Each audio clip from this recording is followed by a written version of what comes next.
minute, and might do that for 10 minutes straight. So you roll, you learn to fall, you learn to take your lumps and take that pain and get up and go at it again. And there is this process that goes on where you harmonize with this internal life force that is in universe, and it's amazing some of the things you can do. You just have to see it to believe it is the way to approach it, and anybody can get at this kind of energy. Actually, if you've got an Aikido dojo in your town, just go and drop in and watch one day. It's not like karate or other arts. That's fantastic advice. Well, any time you can learn any skill, always take advantage of it.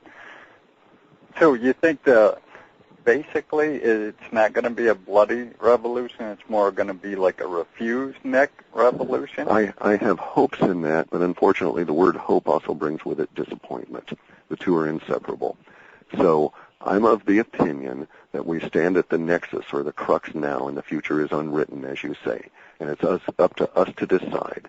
If enough of us decide, and I can give you some math that goes to that point, but if enough of us decide that it's going to be a bloodless revolution and that things are going to change, it will happen that way. And basically, here's our issue. When the United States was formed as a break. Well, we're going to have to go to break here. We lost our callers there. We'll be back in a few minutes. All right. Well, we're back. We had a little bit of technical difficulties there, but we are back. Take it away. Let me just finish this. Let me finish this thought real quick and get you the numbers so that everybody understands where we're at. The United States became a constitutional republic as a result of a war, but really the revolution was when occurred, and the war was going to be successful before it was even fought. Once we shifted from 2% to 3% of the population wanting to separate from the British, it was a done deal. And it's just the way the social math works. If you've got 3% of the population engaged in something like that, you can accomplish anything you want, because pretty soon it becomes 6% just because you're going to get people that will stand up with those who are standing up. And so if we looked at a planetary kind of a deal, we got 6 billion people here more or less. If we had 3% of the population stand up and say, well, it's not going to be this way, and it would become whatever they decided that would happen. We would have a bloodless revolution. 3% of the global population means that we've got to get about 180 million people to agree that something needs to be done. I think we've already reached a critical mass relative to the swine flu and the vaccines, because some of these anti-vaccine YouTube and other sources, when you add them all up together and you eliminate the idea of potential for duplicates for people watching a bunch of them and reduce it down even conservatively, we're talking about approaching 80 million views. So we've got 80 million people that are out there expressing concern with what they see and going out and educating themselves. So if you can just tweak somebody and get them to join that crowd, and we get it up to 180 million, the whole planet will change. That's fantastic. So there's, a lot of dire predictions, and we're getting right down to the end of the hour, and I just wanted you to, you really threw me off right there from where I was going, so I must apologize. But well, sorry about that, yeah. That's okay. You did excellent, and I'm glad you brought it up. But your final thoughts, so everybody's not running around screaming with their hair on fire tomorrow. How would you bring us down and give us a ray of hope for the future? Well, everything that we've got suggests that the future is not written, that what we actually see is language that could appear in a number of different ways. So, for instance, we could wake up in November 8th and see on the headlines and on the news everywhere, boy, hey, we missed it. Phew, we bypassed that Israeli-Iranian war. We've settled it, peace and everything, right? And that same language would basically be discussing the horrors of that potential war. And so we would be right that the language is going to show up, but we would be wrong about the cause. Instead of the war showing up, it would be this, we dodged a bullet there, we ducked at the right time and we did everything right, and there's no war. So it can turn out either way. It's up to us. But the language, I'm sure, will show up. So we have to decide what that language is going to write and what is it going to tell us. Is it going to tell us that we were smart and we told all these people, knock this crap off, we're not going to put up with it, and you people are going to cause real problems if you think you're going to go ahead, or are we just going to let it happen? And I'm not advocating violence at all. That kind of stuff is really stupid because the powers that be want violence. They want riots in the street because that allows them to institute oppression, because they've got a reason to institute oppression, which allows them to oppress more people. And so you're playing right into their hands. What really gets them is when you refuse to participate, when you opt out of their system and remove support from it, as we've discussed with your local collectives and so on. And we could get enough people together in the period of time that we have left, especially as the economy collapses, and we could do things differently. I don't think 1.25 billion people need to starve to death over this next year and a half, but we've got language that suggests that's going to happen. Or we could have that same language show up a year from now, a year and a half from now, and say, in essence, looking back on this period of time and say, boy, weren't all those humans smart? You know, they learned how to grow different kinds of food and exist in different ways and share the food and be cooperative and gain strength from each other, as opposed to going out and killing each other the way the powers that be want them to in order to keep them enslaved. And that's basically what it comes down to, is our personal choice, our personal sovereignty. And I'm going to stand up and say that, you know, I'm an old guy and I'm going to die here pretty quick one way or another. So I might as well choose that I'm going to go out standing up on my own 2 feet, defying them my way, and I'm not going to participate in their screwy little games. I'm not going to take their vaccines. I'm not going to fight in their wars. I'm not going to riot against them. I'm not going to be overly concerned when their dollar dies because I've got friends that make me rich whether we've got money or not. Make sense? Excellent, yes. The one thing that I definitely wanted to focus in on was, is there any way that they can somehow, to make us look bad, stretch the dollar so it doesn't collapse this year, or is it pretty much set in stone, the dollar is done this year? It's pretty much the dollar is done. It's going to take a while to happen because it has to withdraw first as a global currency, and some 60% of the wealth of the planet is currently held in dollars, and so there's going to be 60% of the wealth of the planet that's going to disappear as the dollar does, and there's going to be this progression, and we'll be the last ones to have the dollar die, but it'll come. It's built into the whole process. Never before in history has a paper currency lasted as long as our dollar, and all paper currency experiments in history have died. Bear in mind, in the United States, we've gone through 4 different kinds of paper currency. This dollar has only existed since 1913. Prior to that, we had periods where we had a gold and silver standard, and people dealt with each other with gold, silver, and barter.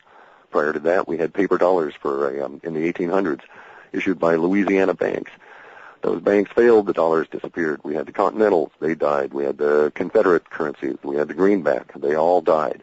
Usually, paper money only lasts between 56 and 62 years. Now, ours has been exceptional because it's been held as a global reserve, and it has been tied to oil. All that's coming unraveled, and the dollar is dying. It's pretty much a done deal. It's just a matter of living through it. So the most vital thing in the last few minutes of the show for people to prepare, they should get ready to... Food. It's food. And I say that because we also face earth changes here, and we're having crop failures like mad, as we've discussed with some of your callers and their local gardens, but it's happening globally. Grain crops are dying. We've got abnormal solar system due to this high intensity of energy that we're in the current area of space, and it's going to continue for a number of years. And so as a species, we need to get our act together and start looking at food, shelter, and then serious education for people. And by serious education, I mean rooting out all the knowledge that's been hidden from us by these stupid people that call themselves our masters. And it doesn't have to be violent. We just have to be smart. So our most important thing is come together with our neighbors and say, we believe the dollar's going to collapse, and we need to work together. Well, a lot of people aren't going to accept that. Be prepared. A lot of your guys aren't going to accept that. If you've got a neighborhood of 5 or 10 or 15, 20 families, whatever, and you can get a half a dozen of them organized, then they'll be able to pull the others in as the situation becomes more dire, and they'll know what to do, and they can help instruct these people and shorten the learning curve. And for instance, I'm trying to do everything I can to provide support for my relatives that are unemployed, and to help bring them along in the process and support them as we go through. And, at some point, basically it's called banking, in a sense, not like the banksters, but banking your particular wealth in the people around you that will be able to pay you back and cooperate in a general sense. So be prepared for the opposition, because a lot of people won't want to hear it, but also be prepared to support them as much as you can when they finally do wise up, when the power goes and, all hell breaks loose. Fantastic. Does anybody else want to ask anything to Clif? Apparently not. Well, I can understand it. No one likes to talk to me more than once. No, I'd like to have you back on. I believe you have another report coming out in September. Correct, on the 21st, because that'll be close enough that we'll be dealing with immediacy data, that data that runs out 3 days to 3 weeks, and we'll be able to get a much higher level of perception about the coming problems. But they'll probably be unfolding around us at that time. We may not be able to get into it very seriously because, we may find that by then we're already instituting quarantines and the schools are running amok and the refuseniks have showed up and things are getting a little bit hairy out there. But, in Aikido, we try and stay centered, stay focused on what's going on and not be too distracted by the things you can't control and deal with those that you can. That's a great point.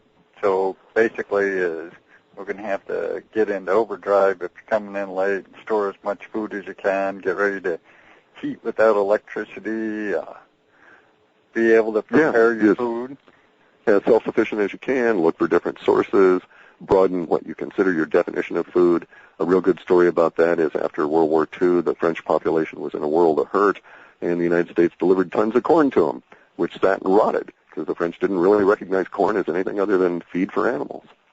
But had they been able to, they could have made cornbread, et cetera, et cetera. So, we got to broaden our thinking. We got to, as I keep coming back to it, we got to be smarter than we have been in the past.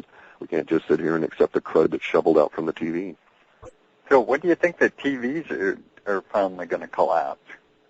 That will be one of the. I always thought it would go this summer. We've got data showing that the powers that be are going to lose one of their control mechanisms, and their control mechanisms are military, economic, healthcare / food. And then propaganda. And I thought the propaganda would go first, but we've got some indications it'll be the political arm, actually, that will probably fail first.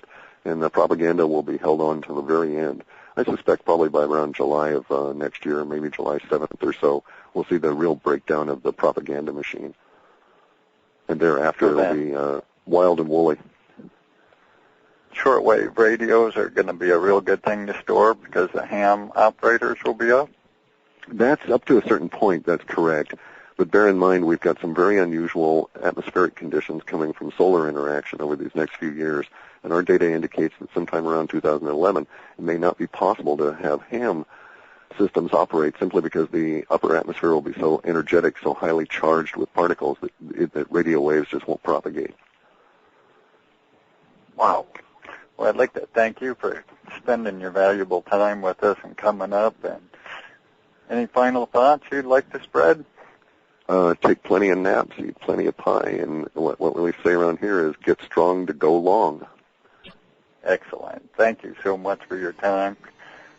Anybody else have any questions? Well, I guess not. I'd like to thank our affiliates, thank the members of the roundtable here. This program will be archived at militiaradio.com. Good night, everybody. Thank you, guys. Oh,